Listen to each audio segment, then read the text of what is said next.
Really Big Lies. The broadcast begins in 10 seconds.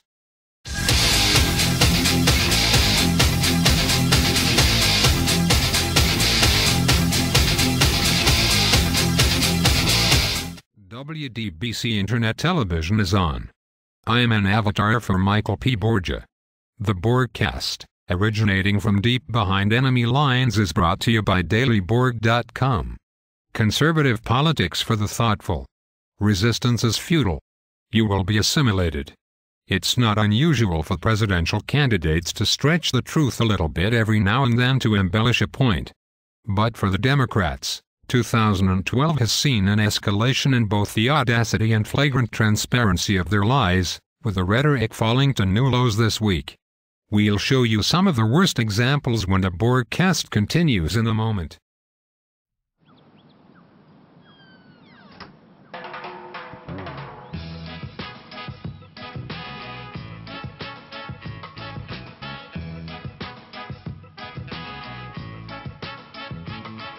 Hands can do incredible things. Now they can even help save a life with hands-only CPR. If you see an adult suddenly collapse, just call 911, then push hard and fast in the center of the chest until help arrives. Learn more at handsonlycpr.org. Go to the doctor, including me. So he said, well, will you take me? I'm like, I'm on the road. He goes, I'll wait. Stroke's no joke. If you or someone you love have symptoms of stroke, don't wait. It may be too late. Dial 911.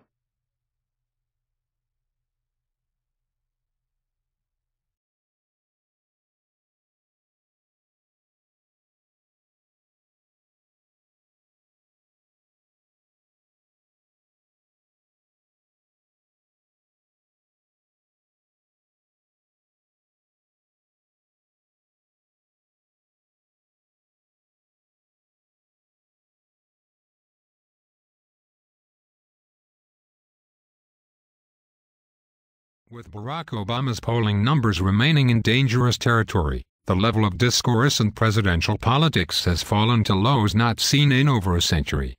Despite spending over $200 million in a scorched earth campaign against Mitt Romney, not only can't the president break away from Romney, but has seen Romney actually catch and even pass him in the polls.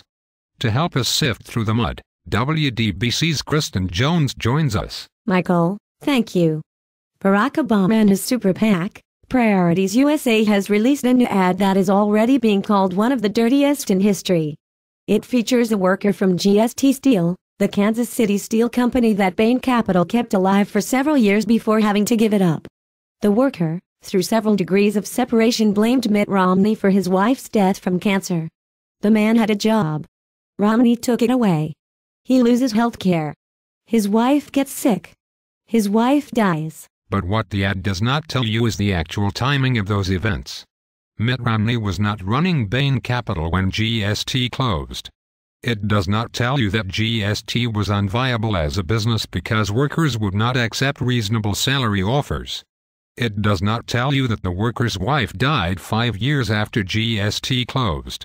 And it does not tell you that the wife had her own health insurance. Then did you hear the one about how Barack Obama is going around telling people that he's not really eviscerating welfare reform? The president 2 weeks ago signed a series of executive orders that allow him to issue waivers to the critical requirement for states to move people from welfare to work. Somehow Obama claims he's not doing what the executive orders clearly state. Yet the orders have his signature on them. And they clearly allow him the sole discretion to decide who qualifies for a waiver and who does not. Telling really big lies is not just the province of the president and his minions. Taking a look at the headlines today on Real Clear Politics, there are some wonderful alternate realities being crafted by what Governor Palin likes to call the mainstream media. Bob Shrum has a column today titled, How Romney Lost the Summer. I found just the headline astonishing when you consider that Romney started the summer about 6 points behind in the Rasmussen poll, been subjected to hundreds of millions of dollars in attack ads, and yet is now tied with Obama in today's Rasmussen poll. But Shrum says he lost the summer. It's no wonder that Bob Shrum has been involved in 7 presidential campaigns in his career and lost all of them. Turns out he was as lousy a pundit as he was a campaign manager. Another favorite useless idiot of mine is Bloomberg's newest useless idiot, Margaret Carlson. Today Carlson launched into a huge diatribe against House Republicans for going on recess while getting nothing done. She provides the usual bluster about dozens of votes to repeal Obamacare, when in fact there were only 2. The House has passed 2 budget resolutions. The House has acted to hold current tax rates for all Americans. The House has passed 3 free trade agreements. And the House has acted from preventing the Senate from turning good legislation like the Violence Against Women Act into a Trojan horse for liberal social engineering. Then of course the most diabolical attack of all was the one launched this past week by Senate Majority Leader Harry Reid. Citing an alleged secret source, Reid claimed Romney had paid no income taxes for 10 years.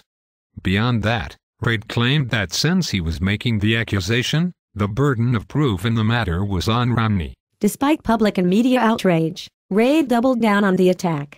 Of course, the attack is baseless.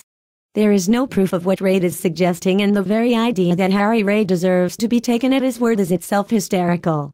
Reid, before becoming a senator, has in his life been a prosecutor and a boxer. Clearly he was not very good at either. He has completely forgotten about whom the burden of proof lies upon in any adversarial proceeding. And he has clearly been punched in the face too many times. Thanks, Kristen. The mud is flying everywhere as Barack Obama, his polling position precarious, begins to grow desperate. We'll have some closing thoughts when the broadcast continues in a moment. When you drive for a living, you buckle up every time, whether you drive one of these or one of these. Truckers know what I'm talking about, because no matter how good a driver you are, trouble can still happen. That's when you want to keep your safety belt on to keep you steady, behind the wheel, in control, and looking out for everybody. Safety is a professional driver's responsibility. Remember, you're the one who drives for a living. A message from the U.S. Department of Transportation. Patty, let me be honest with you.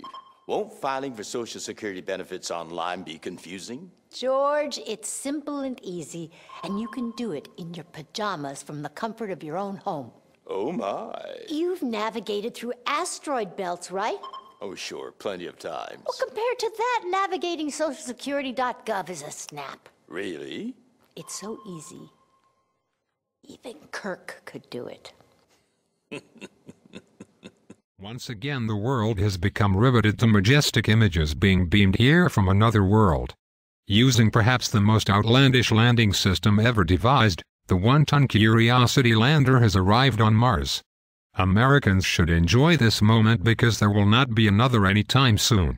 The Obama administration has pulled the plug on virtually all exploration of the solar system. NASA plans one more orbiter to Mars next year. Then that's it. Nothing else is on the books going anywhere. The loss of the space shuttle was tragic enough. Now NASA is about to lose our grip on the solar system too. Science from the surface of Mars was something only America can do. It's a symbol of American exceptionalism. That's why Obama will not allow any more probes to fly. You see, Obama has no use for American exceptionalism. You have been assimilated.